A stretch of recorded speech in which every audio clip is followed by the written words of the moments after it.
Hey y'all, we have finally had our first light frost, so I've lost a few things in the beds, just obviously because it's that time of year. And so what I'm going to be doing today is clearing out a portion of one of the beds and planting in some kind of hardy annuals that I'm going to overwinter. I grew all these hardy annuals from seed, and so I'm going to go ahead and get them started in this one particular bed. As always, make sure you hit that subscribe button and that notification bell so you know when my latest videos are up, and make sure you go check me out on TikTok. Okay, the garden's looking pretty good. We're definitely done with zinnias. They are not so great right now. They don't look real good. These zinnias don't look awesome, but I'm not going to be pulling them out today. That'll be another project. You can see this coleus definitely got some freeze damage on it. It's all going to be coming out, just not today's particular project. I still need to put away my skeletons, y'all. I put away all my other Halloween decorations and totally forgot that these were even out here. Need to get those taken care of. Still have dahlias going like crazy. This is an older bloom, but it's a big mama. Here's some newer ones. Super pretty. Still producing, still looking really good.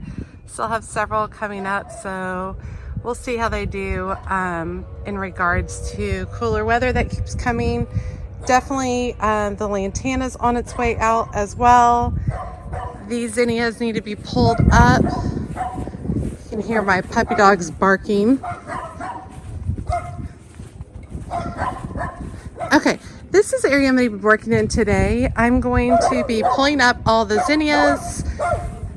Hey, no! I'm going to be cutting back all of the celosia. I'm going to be pulling up all of these sunflowers, and then I'm going to be adding a layer of compost into the space, and then I'll show you guys what particular hardy annuals I'm going to be planting in this space.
Okay, let's talk about seedlings. I grew all of these from seed inside my house and then moved them outside to kind of harden them off. Over here, I've got Camelot Cream Foxglove. These are biennials, so they will not bloom their first year. They will bloom their second year, and then they'll be done. I actually dropped this one on the way over, so some of my seedlings are a little sad. I'm gonna get those planted. Those are pretty tall, so I think I'm going to work them towards the back over there, and then they'll grow up pretty tall with blooms at a later point in time. I've also got two different types of status, pink status and apricot status. I grew yellow status, white status, and purple status this year and loved it. These are lower, so they're going to be worked across a front patch. These over here are giant China asters, and I have quite a bit of those. I had really good germination with those. I think I'm going to work them back into this portion over here. And then I also have strawflower. I have silvery rose and purple red strawflower here. I also had a bunch of the apricot peach strawflower, but they got burned when I hardened them off, so it looks like I only have two left, but I'm still gonna go get those planted. And those, I know I've mentioned to you guys in the past, are very unattractive. So I'm gonna put them towards the back, hidden along the back, so that other things will grow up in front of them and we don't have to look at their foliage. Here's actually, I pulled some out over here. I guess I could have left these in to overwinter, but just starting with a fresh start. They're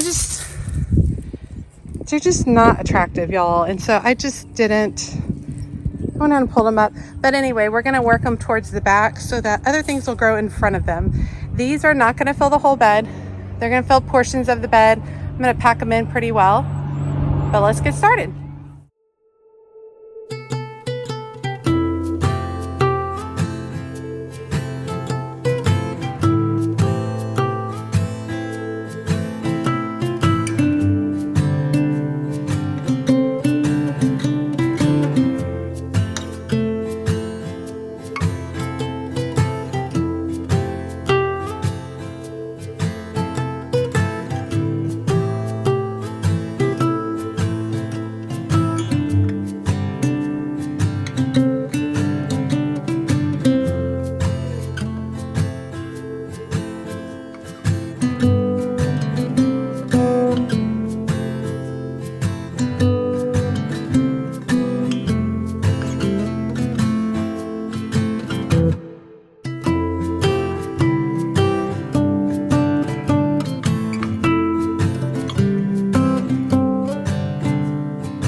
Okay, we got it all planted up. I ended up putting all the status right here in this area. I put the Camelot Cream Foxglove in the back. I put all of the straw flower in the back, and then I filled in this space with the giant China Aster mix. See my dog over there? She's dying to be out here. She does not like to be away from her mama. Okay, and I also watered everything in really, really well. Feeling pretty good about this. If we get any really long extended cold temperatures below freezing, I will be covering this during the winter. But other than that, I'm just gonna let it do its thing. As always, she's a mad gardener or decorator or anything else that she wants to be. Thanks, y'all.